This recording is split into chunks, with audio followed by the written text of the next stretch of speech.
मध्य प्रदेश प्रगतिशील ब्राह्मण महासभा के द्वारा आज पत्रकार वार्ता का आयोजन करते हुए महासभा का 80वां वार्षिक अधिवेशन व विप्र समागम कार्यक्रम की जानकारी साझा की गई। पत्रकार वार्ता के माध्यम से जानकारी दी गई कि प्रतिवर्ष 25 दिसंबर को प्रदेश स्तरीय अधिवेशन आयोजित किया जाता है, जिसके चलते इस वर्ष भी महासभा का 80वां वार्षिक महाअधिवेशन व विप्र समागम 25 दिसंबर 2026 को हितकार्नी गोविंदगंज महाविद्यालय में दोपहर 12:30 बजे से आयोजित किया गया है। पत्रकार वार्ता के दौरान महासभा के पदाधिकारी सहित कार्यकर्ता उपस्थित रहे। मध्य प्रदेश प्रगतिशील ब्राह्मण महासभा, जो मध्य प्रदेश की सबसे प्राचीनतम महासभा है, इस वर्ष अपना 80वां महाधिवेशन मना रही है। पूरे प्रदेश से बल्कि देश के कई अन्य प्रदेशों से भी यहाँ पर प्रतिनिधिगण पहुँच रहे हैं। 80वें महाधिवेशन की जो अध्यक्षता कर रहे हैं परम पूज्य दंडी स्वामी इंदुआनंद जी महाराज, जो परम पूजनीय शंकराचार्य जी के कृपा पात्र शिष्य हैं और रायपुर छत्तीसगढ़ आश्रम से हैं। साथ ही परम पूजनीय सुबोधानंद जी महाराज, साथ ही परम पूजनीय अखिलेश्वरानंद जी महाराज, परम पूजनीय राधे चैतन्य जी महाराज, परम पूजनीय कालकानंद जी महाराज, परम पूजनीय चेतानंद जी महाराज, जगत गुरु नरसिंह दास जी महाराज, समस्त संतगण, इसके साथ साथ ऐसी भी विभूतियां पधार रही हैं जो सामाजिक और राजनीतिक क्षेत्र में ब्राह्मण समाज का प्रतिनिधित्व कर रही हैं। हम लोग समाज रत्न, समाज मणि पुरस्कार भी यहाँ पर दे रहे हैं। साथ में बालक बालिका जिन्होंने विशेष अंक प्राप्त किए उनको भी हम सम्मानित कर रहे हैं। साथ ही यहाँ पर विवाह योग जो हमारे ब्राह्मण समाज के युवक युवतियां हैं उनका भी यहाँ पर डाटा तैयार किया जाएगा। इस तरह से समाज कल्याण के लिए साथ ही यहाँ पर कुछ प्रस्ताव भी समाज की तरफ से पारित किए जाएंगे कि हम समाज में कैसे सुधार ला सके।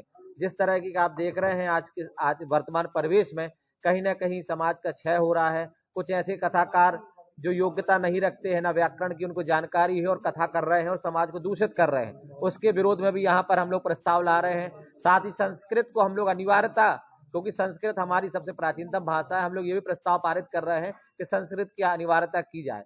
ऐसे अनेक मुद्दे हैं जिनको हम लोग प्रस्ताव पारित करेंगे और आप लोगों के माध्यम से मैं समस्त ब्राह्मण समाज, साथ ही अन्य समाज के वर्ग के लोगों से निवेदन करता हूं कि 25 दिसंबर में अधिक से अधिक मात्रा में उपस्थित होकर के हमारे इस कार्यक्रम को सफल बनाएं। धन्यवाद। जय जय परशुराम।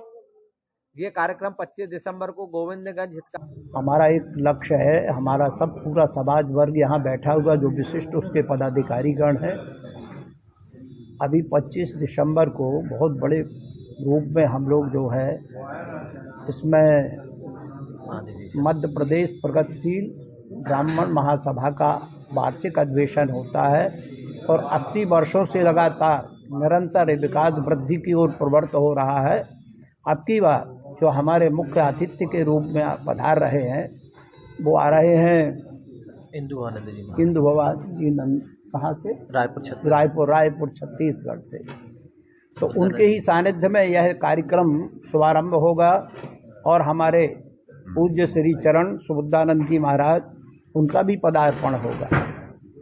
तो इन संतों का जब हम लोग दर्शन लाभ करते हैं, इनकी वाणी को सिरोधार्य करते हैं, तो ऐसा प्रतीत होता है कि हमारा ये वार्षिक अधिवेशन संपूर्ण रूप से सफल होने जा रहा है, कोई संदेह नहीं।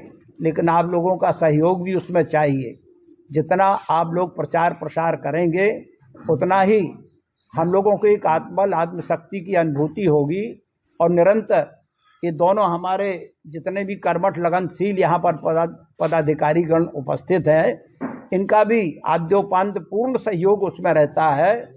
हमारा केवल यही कहना है, हमारे आशीष मध्य प्रदेश प्रगतिशील ब्राह्मण महासभा, जिसकी स्थापना 26 जनवरी 1946 में हुई थी और हमने 25 दिसंबर 1946 को अपना पहला वार्षिक अधिवेशन पंडित मदन मोहन मालवीय जी की जयंती पर आयोजित किया था, जिसके बाद से लगातार अनवरत ये श्रृंखला एक परंपरा चली आ रही है कि हम 25 दिसंबर को अपना वार्षिक अधिवेशन मनाते हैं, आयोजित करते हैं। और इस वर्ष हमारा 80वां वार्षिक अधिवेशन हितकार्नी गोविंदगंज स्कूल दमू नाका में दोपहर 12:30 बजे से आयोजित है। इस महासम्मेलन में ब्रह्मचारी इंदु भवानंद जी, जो कि शंकराचार्य आश्रम रायपुर से पधार रहे हैं, इसके अलावा शंकराचार्य जी के निज सचिव स्वामी सुबोधानंद सरस्वती जी महाराज एवं संत समाज इस समारोह में उपस्थित रहेगा। और उसके अलावा मध्य प्रदेश प्रगतिशील ब्राह्मण महासभा के पूरे प्रदेश से जो हमारे प्रतिनिधि हैं, हमारे पदाधिकारी हैं और ब्राह्मण समाज इस महासम्मेलन में अपनी उपस्थिति देगा। इस सम्मेलन में हम समाज में जो इस समय एक प्रथा चल रही है कि सनातन का उपहास उड़ाया जा रहा है, इसके बारे में हम वहाँ पर चिंतन करेंगे। इसके अलावा जो हमारे समाज की विभिन्न विभूतियाँ हैं, जिन्होंने अच्छे कार्य किए हैं, उनका सम्मान भी इस समारोह में किया जाएगा।